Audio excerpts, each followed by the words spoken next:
காலையிலேருந்து மனசு ஒரு மாதிரியாகவே இருக்குது. ஏதோ ஒன்று தப்பாக நடக்க போகுது. என்னன்னு தான் தெரியல. அன்னைக்கு ஃபோன் பண்ணவன் வேற உன் வீட்டுக்காரர் உயிருக்கு ஆபத்துன்னு சொல்லியிருக்கான். இவரை எங்கேயும் வெளியில் அனுப்பாமல் வீட்லேயே வச்சிருக்கிறது தான் நல்லது. எங்கேயும் போகணும்னு சொன்னாலும் விடக்கூடாது. இன்னும் அவர் தூங்கி எழுந்திருக்கல. அவர் எழுந்து கிளம்புறதுக்குள்ளே ஏதாவது சொல்லி சமாதானப்படுத்தணும். பெரியம்மா வீட்டுக்கு போயிடலாமா? என்ன செய்கிறது? கோயில் திருவிழாம்னு போய் சொல்லி கூப்பிட்டுட்டு போனாலும் அவர் அங்கே போய் எதுவும் நம்ம மேலே கோவப்பட்டார்னா இன்னும் கொஞ்சம் நாளைக்கு அவரை வெளியில் அனுப்பாமல் பார்த்துக்கிறது உன் கையில் தான் இருக்குது கனி. அதுக்காக என்ன வேணால் போய் சொல்லலாம், என்ன வேணால் பண்ணலாம். நானும் அவரும் கொஞ்சம் சந்தோஷமாக இருந்தால் போதும். அந்த கடவுளுக்கே பொறுக்க மாட்டேங்குது. ஏதாவது ஒரு பிரச்சனை வந்துடுது. கடவுளே, அவருக்குன்னு மட்டும் எதுவும் ஆகிடக்கூடாது. அப்புறம் சந்தோஷமாக இருக்கணும் எப்போவும். ஓய் குட்டிமா, எங்க காலையில் எங்கே கிளம்பிட்டீங்க? என்ன கேள்வி இது? வேலை இருக்கு அதனால கிளம்பிட்டேன். சரி ஓகே, நீ பார்த்து பத்திரமா இருந்துக்கோ. நான் வரதுக்கு ஈவினிங் ஆகும், சரியா? இங்க எனக்கு மனசு ஒரு மாதிரி இருக்குது. இன்னைக்கு வீட்லேயே இருங்களா, எங்கேயும் வெளியில் போக வேண்டாம். என்ன என்னாச்சு உனக்கு? ஏன் இப்படி எல்லாம் பேசுற? எங்க பாருடி, அதெல்லாம் எதுவும் தப்பா நடக்காது. என்ன நீ படுக்க எதுவும் போட்டு மனசை போட்டு யோசிச்சுக்கிட்டு குழப்பிட்டு இருக்காது. இல்லைங்க, கொஞ்சம் பயமாக இருக்குது. நம்ம எங்கேயும் கோயிலுக்கு போயிட்டு வரலாமா? கோயிலுக்கு தானே, சாயந்தரம் வந்து போகலாம். இப்போ முக்கியமான வேலை இருக்குடி. ப்ளீஸ்ங்க, நான் சொல்கிறது கொஞ்சம் கேளுங்க. வெளியில் எங்கேயும் போக வேண்டாம். அந்த ஃபோன் வந்ததுலேருந்து எனக்கு ஒரு மாதிரியாகவே சங்கடமாக இருக்குது. சரி ஓகே, நீயும் என் கூட வா, அப்பதான் உனக்கு பயம் இருக்காது. நான் உங்களையே போக வேண்டாம்னு சொல்கிறேன். நீங்கள் என்னையும் சேர்த்து கூப்பிட்டுட்டு போகிறீங்களே. நானாக வரமாட்டேன். வீட்லேயே இருங்க, நீங்கள் ஒன்றும் போக வேண்டாம். உயிர் மேல உனக்கு அவ்வளோ பயமாடி? ஏண்டி, இது எப்போ வேணா போற உயிர்டி. அதை என்ன பிடிச்சா நிறுத்த முடியும்? எப்போ யாருக்கு என்ன நடக்கும்னு யாராலுமே சொல்ல முடியாது. எது நடந்தாலும் எல்லாத்தையும் நம்ம தைரியமா ஏத்துக்கணும். என்ன புரியுதா? அது எப்படிங்க எது நடந்தாலும் ஏற்றுக்க முடியுமா? மனசு கொஞ்சம் சங்கடமாக இருக்குது. எங்கேயும் போக வேணாங்கிறேன். சரி, நீ சொல்லிட்டல, நான் போகல. நான் வீட்லயே இருக்கேன். என்ன நீங்கள் கோவமா? நீங்கள் கோவப்பட்டு போவாதீங்க. ஹலோ, யாரு?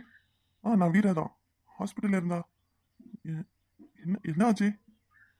ஸ்ரேயாவா? சாரி, நீங்க ராங் இன்ஃபர்மேஷன் கொடுக்குறீங்க. அனி, இன்னைக்கு மூவிக்கு போலாமா? வீட்லேயே படம் பார்க்கலாங்க, வெளியிலலாம் எங்கேயும் போக வேண்டாம். ஹலோ, சொல்லுங்க. எனக்கு ஸ்ரேயான்னு யாரையும் தெரியாதுன்னு சொல்றேன்ல. நீங்க தப்பான நம்பருக்கு கால் பண்ணிருக்கீங்க. போனை வைங்க. ஆமா, என் பேர் அதுவீரதா. ஆனா எனக்கு ஸ்ரேயான்னு யாரையும் தெரியாது. இன்னொரு முறை கால் பண்ணுங்க, அப்புறம் நான் என்ன பேசுவேனே தெரியாது பாத்துக்கோங்க. என்னாச்சுங்க? ஏன் கோவமா பேசுறீங்க? யார் ஃபோன்ல? ஸ்ரேயாவை எதுக்கு தெரியாதுன்னு சொல்றீங்க? ஏய் சும்மா இருக்க நீ. யாரோ கால் பண்ணி ஸ்ரேயா பேரை சொல்லி அவளுக்கு ஆக்சிடென்ட் ஆயிடுச்சு, சீக்கிரம் வாங்கன்னு சொல்றாங்க. அதெல்லாம் நம்ப முடியுமா? அதான். என்னங்க நீங்க? உண்மையாலுமே அவளுக்கு ஆக்சிடென்ட் ஆயிருக்கலாம்ல? கனி, உனக்கு அவளை பத்தி தெரியாது கனி. அவ பணம் முடங்கிறதுக்காக என்ன வேணா செய்வா. நீங்க என்ன நீங்க? அவ எது வேணா செய்வா, பரவாயில்ல. யாரோ ஒருத்தவங்க கால் பண்ணி எப்படி ஆக்சிடென்ட் ஆயிடுச்சுன்னு சொல்றாங்க. இந்த மாதிரி யார் வேணா எப்படி வேணா போய் சொல்லலாம்ல உங்ககிட்ட. இது உண்மையா பொய்யான்னு நம்ம தெரிஞ்சுக்கணுங்க. அந்த நம்பருக்கு மறுபடியும் கால் பண்ணி எந்த ஹாஸ்பிட்டல் எங்க இருக்கான்னு கேளுங்க. என்ன கனி நீ? அவளுக்கு ஆக்சிடென்டே ஆனாலும் எதுக்கு நாம போய் பார்க்கணும்? எங்க பாவங்க, அப்படியெல்லாம் விடக்கூடாது. என்னதான் இருந்தாலும் நீங்க ஸ்ரேயா கூட வாழ்ந்திருக்கீங்க. ஏய், அதெல்லாம் ஒரு வாழ்க்கையா? அது போய் பேசிட்டு இருக்க. இதுவே வேற பொண்ணா இருந்தா ஏன் அவளுக்காக போனெல்லாம் பேசுறீங்கன்னு திட்டுவா. நீ என்னன்னா அவளுக்கு இறக்கப்படுற. ஏங்க, நீங்க தெரிஞ்ச தெரியாமல ஒரு பொண்ணோட வாழ்க்கையை வீணாக்கிட்டீங்க. ஒரு பொண்ணோட வாழ்க்கையை வீணாக்குறது எவ்வளவு பெரிய பாவம் தெரியுமா? அது நமக்கு சேராது, நம்மளுடைய பசங்களுக்கு தான் வந்து சேரும். நம்ம பிள்ளைகளுக்கு அப்படி ஒரு பாவத்தை சேர்க்கணுமா? எதுவா இருந்தாலும் நேர்ல போய் பார்த்துட்டு வரலாங்க, வாங்க. இப்போ நீ தான் வீட்டை விட்டு வெளியவே போக வேணாம்னு சொன்ன. ஆனா அவளை பாக்குறதுக்கு ஹாஸ்பிட்டலுக்கு போக சொல்ற. அப்ப போற வழியில எதுவும் ஆகாதா? நான் உங்க கூட வரேன்ல. நீ எதுக்கு அங்க வர? நானே போய் எல்லாத்தையும் பாத்துக்கிறேன். அந்த ஸ்ரேயா முகத்துல எல்லாம் நீ முடிக்க கூடாது. பாவங்க, பரவாயில்ல வரேன். அவளோட லைஃப் வீணாகிறதுக்கு நானும் ஒரு காரணம் இல்லையா? என்ன சொல்றதுன்னே தெரியல கனி. நீ ஏன் தான் அப்படி நல்லவளா இருக்கே தெரியல. ரொம்ப அப்பாவே இருக்காதடி. எல்லாரும் ஏமாத்திடுவாங்க, புரியுதா? அப்பாவே இருக்கிறதுல தானே உங்களுக்கு என்னை ரொம்ப பிடிச்சது. அப்புறம் உங்களை தவிர வேற யாரும் இருக்கா ஏமாத்துறதுக்கு? நீங்களும் என்னை ஏமாத்துறீங்களா? ஏய் நீ முதலுக்கே மோசமா படி. எதுவும் உன்கிட்ட ஒரு வார்த்தை பேச முடியல. அப்படியே திருப்பி பதிலுக்கு ஏதாவது சொல்லிடுற. சரி வாங்க, சீக்கிரம் போய் பார்க்கலாம். பாவங்க அவ. கனி, நல்லா சொல்றதை கேட்டுக்கோ. அவளுக்காக பாவப்படாத, பரிதாபப்படாத. அங்க நீ என் கூட வந்து எதுவும் பேசக்கூடாது, புரியுதா? என்ன பேசணும் என்ன பண்ணணும்னு எனக்கு தெரியும், நான் பாத்துக்கிறேன். ஐயோ, என்ன இப்படி தலைவலிக்குது அம்மா. கண்மணி, நான் வேலைக்கு கிளம்புறேன். என்ன இவ்வளவு நேரம் தூக்குறேன்? எழுந்துருடி. உன்கிட்ட தான் பேசுறேன். கண்மணி, காதுல விழுதா இல்லையா? எப்பவும் சீக்கிரம் எழுந்திருப்பா. கண்மணி. சரி கலை, நீ போயிட்டு வா. என்னடி ஆச்சு திடீர்னு? நேற்று மருந்து சாப்பிட்டது எதுவும் மேலுக்கு முடியலையா என்ன? ஏன் அப்படி படுத்து கிடக்குற? மூஞ்சி வேற சொந்த போல இருக்கு. இல்ல, லைட்டா ஃபீவர் அடிக்கிற மாதிரி இருக்கு, அதான். சொரம் அடிக்குதா? என்ன நைட்டெல்லாம் நல்லா தானே இருந்த? திடீர்னு சொரம் அடிக்குதுன்னு சொல்ற. என்னடி, ஒருவேளை நேற்று மாமா கூட தனியா இருந்தது சொரம் வந்துருச்சோ? சும்மா இரு கலை, நீ கிளம்பி போ. ஏன்டி நீ சொரம் அடிக்குதுன்னு இங்க படுத்து கிடக்குற? நான் உன்னை விட்டுட்டு எப்படி வேலைக்கு போறது? ஆஸ்பத்திரிக்கு போலாமா? இல்ல அதெல்லாம் வேண்டாம் கலை, கொஞ்ச நேரம் தூங்குனா சரியா போயிடும். தூங்குனா எப்படி சொரம் சரியா போவோம்? மாத்திரை சாப்பிட்டாதான் சரியா போவோம். எழுந்து உட்காரு முதல்ல, நான் வெண்ணி போட்டு வரேன். வேணா கலை, நானே சாப்பாடெல்லாம் செஞ்சுக்கிறேன், நீ போ. சும்மா இருட்டி. நீ பாத்துக்கிற தவிர வேற என்ன வேலை எனக்கு இருக்கு? நான் இன்னைக்கு வேலைக்கு வரலன்னு சொல்றேன். இரு. ஆச்சு எங்கேயாவது மாத்திரை வச்சிருக்கோம், எடுத்து தரேன், போட்டுக்கிட்டு படு. அப்புறமா உடம்பு இன்னும் முடியலன்னா கூட ஆஸ்பத்திரிக்கு போகலாம் என்ன? ஆ சரி கலை. சுரத்தை தாங்க முடியல இவளால. பாவம் எப்படி சோர்ந்து போயிட்டா, என்ன பண்றதுன்னு தெரியல. சரி சரி, போய் எதுவும் அடுப்பு பத்த வச்சு அவளுக்கு வெந்நியை போட்டுட்டு வந்து முதல்ல கொடுக்கும். ஏ ஸ்ரேயா, எதுக்கு இப்ப நீ ஃபீல் பண்ணிக்கிட்டு இருக்க? நீ எதுக்கும் கவலைப்படாத. நான் வீராவுக்கு இன்ஃபார்ம் பண்ணிட்டேன். வீரா வருவாரு. என்ன மீரா சொல்ற? வீராவுக்கு இன்ஃபார்ம் பண்ணிட்டியா? ஏன் சொன்ன? இது சொன்னாலும் நிச்சயம் வீரா என்னை நம்ப போறது கிடையாது. ஏண்டி என்ன கேட்காம வீராவுக்கு சொன்னேன்? இது பாரு, இது ஒன்றும் மூடி மறைக்கிற விஷயம் கிடையாது. வீராவுக்கு கண்டிப்பா தெரிஞ்சே ஆகணும். வீரா வரட்டும், என்ன ஏதுன்னு கேட்காம விட போறது கிடையாது. வீரா தான் என்ன வேணாம்னு சொல்லி வேற ஒரு பொண்ணை கல்யாணம் பண்ணிக்கிட்டாரு. கல்யாணம் பண்ணிட்டா அதுக்கு முன்னாடி உன் கூட தானே 2 வருஷம் இருந்தாரு. அப்ப உன்னோட லைஃப் என்ன ஆகுறது? நீ வீரா கூட இருந்தது இங்க இருக்க எல்லாருக்கும் தெரியும்ல. ஃபியூச்சரை பத்தி கொஞ்சமாவது அவர் யோசிச்சாரா? இப்போ போய் பேசுறதுல ஒரு பிரயோஜனமும் கிடையாது. அது நான் அவர் பணம் கொடுத்ததும் வாங்கிட்டு வெளியில வந்த பிறகு எனக்கு பணம் எல்லாம் வேணாம், நீங்க தான் வேணும்னு சொல்லி இருந்திருக்கணும். ஸ்ரேயா, வீரா வந்தாச்சு. வீரா, ஏய், உனக்கு அடிபட்டுச்சுன்னா எதுக்கடி எனக்கு கால் பண்ணி சொல்ற? என்ன நான் கொடுத்த பணம் எல்லாம் தீர்ந்து படிச்சா? மறுபடியும் பணம் வேணும்னா நேரா கேட்டிருக்க வேண்டியதானே? எதுக்கடி இவ்வளவு கேவலமா டிராமா போடுற? எங்க சும்மா இருங்க. ஸ்ரேயா, என்னாச்சு உங்களுக்கு? கனி, அவளே சும்மா ஹாஸ்பிட்டல்ல உட்காந்து நடிச்சிட்டு இருக்கா. அவ மேல பரிதாபப்படுற? இவளெல்லாம் பாவம் பார்த்தனா நமக்கு தான் மோசம் போகும். மறுபடியும் உன் பேர்ல 10 லட்சம் செக் எழுதி கொடுக்குறேன், வச்சுக்கோ, ஓகேவா? இனியும் என் பேரை யூஸ் பண்றதை இதோட நிறுத்திடு. சரி வீரா, பணத்தை வச்சுட்டு என்ன பண்றதே? அதுக்காக தானே அவன் நடிக்கிறா. மீரா, இவளை பத்தி உனக்கு தெரியாது சொல்லிட்டேன். இதை விட்டா இவன் உன் லைஃப்லயும் விளையாடுவா. யாரு? அவ விளையாண்டாளா? அப்ப நீ என்ன பண்ண? அவதான் பணத்துக்காக உன்கிட்ட பழகுறான்னா நீ வேணான்னு சொல்லிருக்க வேண்டியதானே? 2 வருஷம் எதுக்கு அவளை லவ் பண்ணன்னு சொல்லி அவ கூடவே இருந்த? எதுக்கு இவ்வளவு உன் வீட்டுல தங்க வச்சிருந்த? சொல்லு வீரா. உனக்கு கல்யாணம் பண்ணி பொண்டாட்டின்னு வந்ததும் இவ்வளவு அம்போன்னு விட்டுட்ட. இந்த கொஞ்ச நாள் இவ எவ்வளவு கஷ்டப்பட்டா தெரியுமா? எல்லாத்தையும் பணத்தை கொடுத்து சரி பண்ணிடலாம்னு நினைக்காத வீரா. இவகிட்ட ஆரம்பத்திலேயே நான் சொன்ன விஷயம் தானே, கல்யாணம் எல்லாம் என் லைஃப்ல நடக்கவே நடக்காது, என்ன நம்பாதன்னு சொல்லி தானே இவ கூட பழக்கினேன். வீரா ப்ளீஸ் தயவு செஞ்சு பணத்தெல்லாம் எதையும் பேசாத. வீராவுக்கு கல்யாணம் ஆகி அவங்க ஒய்ஃபோட சந்தோஷமா இருக்காங்க. எனக்கு என்ன ஆனா என்ன? எதுக்காக நீ வீராவுக்கு சொன்ன? இதெல்லாம் செஞ்சுட்டு நடிக்காதடி. இதான் அவகிட்ட சொல்லிருப்ப. ஏங்க இந்த மாதிரி எல்லாம் பேசுறீங்க? அவங்களே பாவம் உடம்பு முடியாத படுத்திருக்காங்க. ஸ்ரேயாக்கா, நீங்க எதுக்கும் ஃபீல் பண்ணாதீங்கக்கா. இந்த உதவியா இருந்தாலும் கேளுங்க, நாங்க செஞ்சு கொடுக்குறோம். நடந்ததெல்லாம் மறந்துருங்கக்கா. ஏய், நடந்ததெல்லாம் மறந்துடலாம். நல்லா இவளுக்கு என்ன உதவி பண்ண முடியும் சொல்லுடி. மீரா, என் ஒய்ஃப மரியாதையே பேச சொல்லிட்டேன். ஒய்ஃபுக்கு கொடுக்கற மரியாதைய கொஞ்சம் இவளுக்கும் கொடு. இவ ஒரு நம்பிக்கை துரோகி. இவளுக்கெல்லாம் மரியாதை கொடுக்கணும்னு அவசியம் கிடையாது. இவ்வளவு பெரிய துரோகத்தை பண்ணா தெரியுமா? இவ என் கூடவே இருந்து என் முதுகுல குத்துனவ. அவ உனக்கு பண்ணது துரோகம்னா இப்ப நீயும் அவளுக்கு பண்ணது துரோகம் தான். சோ தேவையில்லாத நான் பேச விரும்பல. எதுக்காக உன்னை வர சொன்னா? ஸ்ரேயா இப்ப பிரெக்னண்டா இருக்கா. ஏய், என்ன 2 பேரும் சேர்ந்து என்ன பிளான் பண்ணிருக்கீங்க? அதெல்லாம் வாய்ப்பே இல்ல. அம்மா போய் சொல்றத நிப்பாட்டுங்க. நாங்க எதுக்கு போய் சொல்ல போறோம்? உனக்கு சந்தேகமா இருந்தா டாக்டர்ட்ட கூட கேளு. இந்த ஹாஸ்பிடல் என்ன எத்தனை ஹாஸ்பிடலுக்கு வேணா அழைச்சிட்டு போய் இவள. ஸ்ரேயா இப்ப பிரெக்னண்டா இருக்கா. அந்த குழந்தைக்கு நீதான் அப்பா. மிஸ்ஸஸ் கனிமொழி, நீங்க இப்ப ஏதோ சொன்னீங்களே, எந்த ஹெல்ப்பா இருந்தாலும் நான் பண்ணுவேனே. இதுக்கு என்ன பதில் சொல்ல போறீங்க? ஸ்ரேயாவோட குழந்தைக்கு யார் பதில் சொல்லுவா? ஏய் கிட்டியா, இந்த மாதிரி பேசுறத நிப்பாட்டு. ஸ்ரேயா, என்ன சொல்றா இவ? ஆமா வீரா, ஆனா நான் உன்னை கஷ்டப்படுத்த விரும்பல வீரா. உனக்குன்னு ஒரு வாழ்க்கை அமைஞ்சிருக்கு.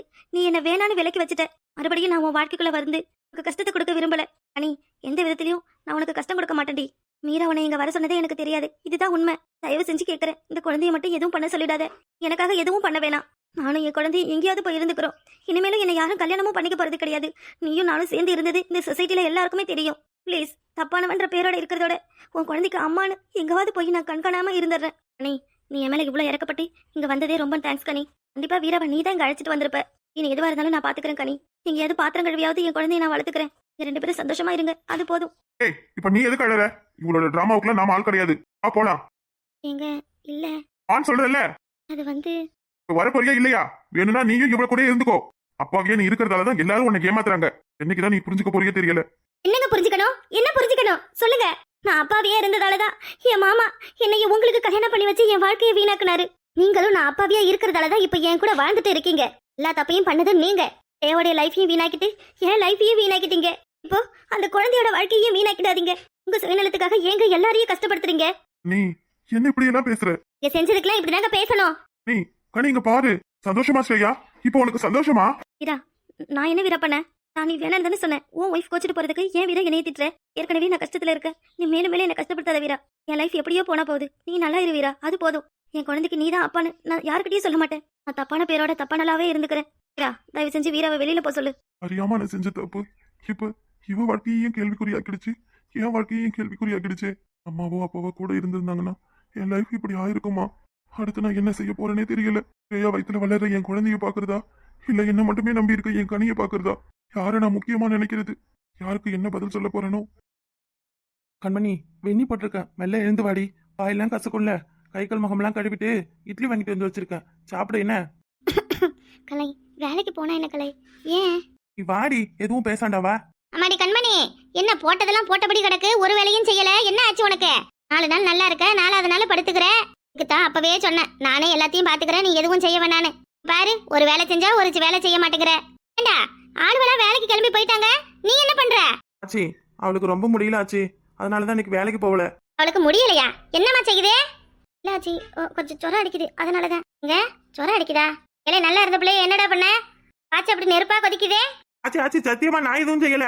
ரொம்ப பதறாதடா, ரொம்ப பதறாத. என்ன இவளை நான் பாத்துக்கிறேன், நீ போ வேலைக்கு கிளம்பு. ஒரு வேலைக்கு போக சோமாத்தியம், ஏதாவது ஒரு காரணத்தை சொல்லிக்கிட்டு வீட்டுல பொண்டாட்டி கூட இருந்துக்கிறான். நேத்து தான் அவளுக்கு தேள் கடிச்சிருச்சுன்னு வீட்டுல இருந்தல்ல, இன்னைக்கு என்ன போடா, இப்படியே வீட்லயே உட்காந்து கிடந்தா எப்படி சாப்பிடுறது? ஆச்சி, என்ன ஆச்சு நீ பேசுற? உனக்கு மேலுக்கு முடியலன்னா தாத்தா உன்னை விட்டுட்டு வேலைக்கு போவார? உன் தாத்தாலாம் உன்னைய மாதிரி பொண்டாட்டி முந்தானியே பிடிச்சிக்கிட்டு நிக்கிற ஆளு கிடையாது. இருக்கணும் செத்துனான்னு கூட பார்க்க மாட்டாரு அந்த கிழவரு. கிளம்பி வேலைக்கு போ முதல்ல. கொஞ்சம் கச்சாயத்தை வச்சு கொடுத்தா குடிச்சிட்டு படுத்து கிடந்தா ஜுரம் பறந்து போயிடும். அப்புறம் மத்தியானத்துக்கு மேல எழுந்து அவளை எல்லா வேலையும் செஞ்சுக்குவா. என்ன அடி, நீ போய் உட்காருமா, நான் கசாயம் வச்சு எடுத்துட்டு வரேன். சரிங்க ஆச்சி. என்ன நின்னு பாத்துக்கிட்டே இருக்க, போடா. ஆச்சி, உன் புருஷ மாதிரி எல்லாம் என்னால இருக்க முடியாது. என் கண்ணு முன்னாடி என் பொண்டாட்டி கஷ்டப்படுற, அவளை விட்டுவிட்டு வேலைக்கு போறதா? என்ன வேலைக்கு போய் சம்பாரிச்சு என்ன புடுக்க போறேன் நானு? சம்பாதிக்கிறதெல்லாம் யாரு கண்டு? இவன் நல்லா இருக்கணும்ன்றதுக்காக தானே. அவளே முடியாம படுத்து கிடக்குறா, அவளை விட்டுட்டு நான் வேலைக்கு போகணுமா? நீ எல்லாம் உன்னைய பொண்டாட்டிய பாத்துக்க தேவையில்ல, நானே பாத்துக்கிறேன். நீ போய் வேற எதுவும் புறணி பேசுற வேலை இருந்தா பாரு. இன்னும் கொஞ்ச நேரத்துல சோறு குழம்புலாம் ஆக்கி வச்சிடறேன், வந்து சாப்பிடு. என்ன ஏண்டா, அப்ப நான் சொல்றது கேட்க மாட்டேன். நான் அவளை பாத்துக்கிறேன், வேலைக்கு போடான்னு சொல்றேன், அதை நீ காது கொடுத்து வாங்க மாட்டேன். எந்த ஊர்ல அடுக்கும் சொல்லுடா, எந்த ஊர்ல அடுக்கும்? நம்ம ஊர் உலகத்துல இல்லாத பொண்டாட்டிய நீ தான் கட்டிக்கிட்டு வந்த மாதிரி பேசுற. ஏண்டியம்மா, அந்த அளவுக்கு என் பேர பையனை மாத்தி வச்சிருக்க? இப்படி எல்லாம் இருந்தா எந்த மாமியாரி தான் வீட்டை விட்டு துரத்தாம இருப்ப? இந்த மாதிரி அங்கேயும் இருந்திருப்பா, அதனாலதான் வெளியே போன என் மாவா துரத்திருப்பா. அப்பா, என்ன இது கலிகாலம்? எப்படி முடிஞ்சு வச்சுக்கிறாளுவ பத்தியா? சாட காட்டுனா போதும் அப்படியே நிக்கிறான். சண்டாள பைய, சண்டாள பைய. ஆச்சி, சும்மா அவளை பேசுறத நிறுத்தாச்சு. எதுக்கு தேவையில்லாத எதை இழுத்து பேசுற? அப்படி என்ன பண்ணிட்டா? அவளுக்கு முடியலன்னு சொல்லி தானே நான் வேலைக்கு போகல. உன் வீட்டுல வந்து இருக்கன்றதுக்காக உன் பேச்செல்லாம் கேட்டுக்கிட்டு நடக்க முடியாது ஆச்சியே. லேய், என்னையே எடுத்து பேசுறியாடா? உன்னை வளர்த்த ஆச்சி என்னையே எடுத்து பேசுறியா? நீ வாசல்ல வந்து நின்னது உள்ள வாடான்னு சொன்ன பாரு, அதுக்கு எனக்கு வேணும்டா. அம்மா நல்லா இருக்குமா? அவன் இவ்வளவு தூரம் பேசுறான், ஒரு வார்த்தை கூட வாய் திறந்து கேட்காம அப்படியே குத்துக்கல்லாட்ட உட்காந்துருக்க. கிழவி அடிச்சு துரத்துட்டா நாம 2 பேருமே இங்க இருந்துக்கலாம்னு நீ தான் சொல்லி கொடுக்குறியா? இதுக்கு முன்னாடி எல்லாம் என் பேரன் இப்படியெல்லாம் என்னை எதிர்த்து பேசினதே கிடையாதே.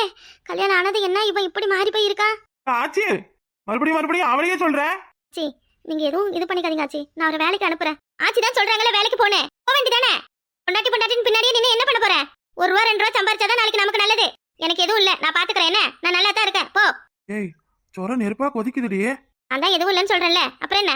மாடி வேணாமா, வேணாம். நீயாவது உன் புருஷனாவது எனக்காண்டி நீங்க 2 பேரும் சண்டை போட்டுக்க வேணாமா? ஏதோ என் பேரன்ற அக்கறையில சொல்லிட்டேன், அது உனக்கு பொறுக்கல போல. இல்லை, நீ வேலைக்கு போனா என்ன, போவாட்டி இருந்தா எனக்கு என்னடா? ஏதோ வயசான காலத்துல யாரும் இல்லாத இருக்கிறதுக்கு நீங்க 2 பேரும் துணையா ஆதரவா இருக்கீங்கன்னு நினைச்சேன். ஆனா நீங்களும் இல்லாம போயிடுவீங்களேன்னு பயமா இருக்கு. இன்னும் கொஞ்ச காலம் தான், 4 வருஷமோ 5 வருஷமோ தான் உசுரோட இருப்பேன். எல்லாரும் போங்க என்னைய விட்டு. இப்ப யாரு உன்னை விட்டு போறேன்னு சொன்னது? உனக்கு வயசு ஆயிடுச்சே தவிர மூளையில மசாலா எல்லாம் எதுவுமே இல்ல போல இருக்காச்சு. நீ ஏன் சண்டை போடுற? நீ ஏன் பேசுற? என்னதான் உனக்கு பிரச்சனை? ஆம்பளனா அழகா லட்சணமா வேலைக்கு போகணும்டா. பாக்குற 4 பேர் என்ன சொல்லுவாங்க? இப்பவே இந்த ஊர்ல இருக்கிற சிரிக்கையெல்லாம் என்ன உன் பேரன் வேலைக்கே போகாத பொண்டாட்டி பின்னாடியே நிக்கிறாங்கன்னு பேசுறாளுவ. நீ இன்னும் இவளுக்கு இருந்துகிட்டு எல்லாத்தையும் செஞ்சுக்கிட்டு இருந்தா பொறாம தாங்க முடியாத உங்க 2 பேரையும் பார்த்தே கொண்டு விடுவாளுவாடா. கல்லடி பட்டாலும் படலாம், கண்ணடி படக்கூடாது. நான் சொல்றதெல்லாம் உங்களுக்கு எங்க புரிய போகுது? இந்த ஆச்சி கடுகடுன்னு பேசுறாளே, கோவமா பேசுறாளேன்னு உங்களுக்கு நல்லதா எதுவும் மண்டியில ஏறாது. இந்த காலத்து புள்ளிகளுக்குலாம் நல்லது சொன்னா கூட வேப்பங்காய வாயில வைக்கிற மாதிரி கசக்குது. இருந்துக்கராசா, வீட்லயே இருந்துக்க, உன் பொண்டாட்டியை நல்லா பாத்துக்க. இந்த நான் போறேன். ஆச்சியே, ஓ ஆச்சியே, முன்னாடி ஆச்சு இந்த கிழவிக்கு அது பாட்டுக்கு முறைச்சுது, இப்ப அது பாட்டுக்கு புலம்பிக்கிட்டு போகுது. எங்க வயசாயிடுச்சுன்னா அப்படிதாங்க. உங்களோட சந்தோஷம் கோவம் எல்லாத்தையும் யார்கிட்ட காட்டணும்னு தெரியாம அவங்க பாட்டுக்கு பேசுவாங்க. அதெல்லாம் நம்ம பொறுத்துதான் ஆகணும். யார் சொல்றா? நம்ம ஆச்சி தானே. அவங்க சொல்றது நல்லது தானே.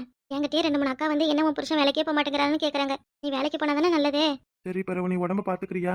நான் வேலைக்கு போயிட்டு வரேன். சரி போங்க. என்னைய பத்தி நினைச்சுக்கிட்டு இருக்க வேண்டாம், நான் நல்லா தான் இருக்கேன். சரியா? இன்னும் எவ்வளவுதான் எனக்காக நீ தாங்கிக்க போறேன்னு தெரியல. ஆச்சியோட பேரன், அதனால அவங்க எது சொன்னாலும் காதுல வாங்கிக்கிறேன். ஆனா உனக்கு என்னடி அவசியம் இருக்கு? அப்ப ஆச்சி எனக்கு மட்டும் சொந்தம் கிடையாதா? நீங்களும் நானும் வேற வேறையா? சொல்லுங்க. கண்மணி, நீ இவ்வளவு புரிஞ்சுக்கிட்ட பொண்ணா இருப்பன்னு நான் நினைச்சு கூட பாக்கலடி. ரொம்ப நல்ல பொண்ணுடி நீ. குடும்பம்னா எல்லாத்தையும் சகிச்சுக்கிட்டு தான் வாழணும்னு நல்லா புரிஞ்சு வச்சிருக்க. இதுவே வேற ஒருத்தியா இருந்தா என்னெல்லாம் பண்ணிருப்பா தெரியுமா? நீ எனக்கு பொண்டாட்டியா அமையறதுக்கு நான் கொடுத்து வச்சிருக்கணும்டி. சொல்றதுன்னு தப்பா எடுத்துக்காத. கனிமொழி என்னை விட்டுட்டு போயிட்டான்னு நான் ரொம்ப ஃபீல் பண்ணேன். நம்ம வாழ்க்கையில ஒரு பொருள் இல்லாம போகுதுன்னா அதுக்கு அடுத்து நமக்கு கிடைக்க போறது அதை விட பெரிய சந்தோஷத்தை கொடுக்கும்னு நான் இப்பதான் புரிஞ்சுக்கிட்டேன். கடைசி வரை நம்ம 2 பேரும் இப்படியே ஒருத்தர் புரிஞ்சு நடந்துக்கணும். இந்த மாதிரி ஒரு நல்லவர் எனக்கு புருஷனா கிடைக்க நான் தான் கொடுத்து வச்சிருக்கணும். சரி, இப்படியே மாறி மாறி பேசிக்கிட்டு இருந்தா என்ன ஆகுறது? நான் வேலைக்கு போறேன். என்ன அங்கே வேலை முடிச்சு வரப்ப மல்லிப்பூவும் அல்வாவும் வாங்கிட்டு வரேன், அதுக்குள்ள உடம்பு சரி பண்ணி வைக்க. என்னது மறுபடியுமா? ஐயோ சாமி ஆள விடு. நேத்து பக்கத்துல வந்ததுக்கு தான் இந்த இப்படி பத்திக்கிட்டு சொன்ன அடிக்குது. என்னாலலாம் முடியாதுப்பா. அடிப்போடியே, எல்லாம் போக போக சரியா போயிடும். அப்புறம் நீயே மாமனை வேலைக்கு அனுப்ப மாட்டே பாரு. ஐயே ஆளை பாரு. ஜுரத்தை நான் வேணா சரி பண்ணட்டுமா? எப்படி? என்கிட்ட இருக்குடி மருந்து மாத்திரை எல்லாம். ம் எப்போ டாக்டருக்கு படிச்சீங்க சாரு? எப்போ நீ இப்ப சொல்ற பாருடி. ஏய் கலை வந்துட போறாங்க. வந்தா வரட்ட விடு, ஃப்ரீ சோவா பாத்துக்கிட்டு போட்டோம். வேலைக்கு போகலையா நீ? வேலை தாண்டி பாத்துட்டு இருக்கேன். இரும மாடு. ஏய் கனி, ஒரு நிமிஷம் நில்லு கனி. எதுக்காக இவ்வளவு கோவப்படுற? நீ எதுக்காக அழற? நான் கேட்கறதுக்கு பதில் சொல்லுடி. என் வாழ்க்கையில இருந்தான்னு தெரிஞ்சுதானே என் கூட சேர்ந்து வாழ ஆசைப்பட்டேன். அப்பவே சொல்லிருக்கலாம்ல. இந்த மாதிரிலாம் நடக்கும்னு நான் என்ன நினைச்சா பார்த்தேன். ஏன்டி இப்படி என்ன கஷ்டப்படுத்துற? தயவு செஞ்சு நீ அழாதடி. நீ அழுதா என்னால தாங்க முடியாது. என்ன பண்ண சொல்றீங்க? அழாம நான் என்ன பண்ணணும்? எல்லாமே முடிஞ்சு போச்சு. எந்த அளவுக்கு நீங்களும் நானும் சந்தோஷமா வாழணும்னு ஆசைப்பட்டோமோ, நான் கடவுள் பாத்தீங்களா என்ன முடிவு பண்ணி வச்சிருக்காருன்னு. நீ நான் உங்க வாழ்க்கையில இல்ல. நீ உங்களுக்கும் எனக்கு எந்த சம்பந்தமும் கிடையாது. பவியா இருந்தா எல்லாரும் ஏமாந்துதான் போகணும். நீ நான் தெரிஞ்சே எதுவும் பண்ணலடி. உங்க மேல எந்த தப்பு இல்லைன்னு எனக்கு தெரியும். இருந்தாலும் ஸ்ரேயாவும் நீங்களும் பண்ண பாவத்துக்கு அந்த குழந்தை ஏன் தண்டனை அனுபவிக்கணும்? அந்த குழந்தைக்காகவாது நீங்க ஸ்ரேயா கூட சேர்ந்து வாழ்ந்துதான் ஆகணும். ப்ளீஸ் தயவு செஞ்சு என்னை விட்டு போயிடுங்க. என்னது? உன்னை விட்டு போகணுமா? விட்டு போன்னு வேணா சொல்லு. ஆனா இந்த வார்த்தையை மட்டும் சொல்லாத. நீ யாரோடைய வாழ்க்கையும் வீணாக்க நான் விரும்பல. எனக்கு தான் கேட்கறதுக்கு ஆள் இல்ல. எனக்குன்னு தான் யாரும் இல்ல. என் வாழ்க்கை இந்த மாதிரி ஆயிடுச்சு. உங்க வாழ்க்கையும் வீணாக்க நான் விரும்பல. தயவு செஞ்சு என்னை ஆளை விடுங்க. நீ உங்களுக்கும் எனக்கும் எந்த சம்பந்தமும் இல்ல இல்ல இல்ல.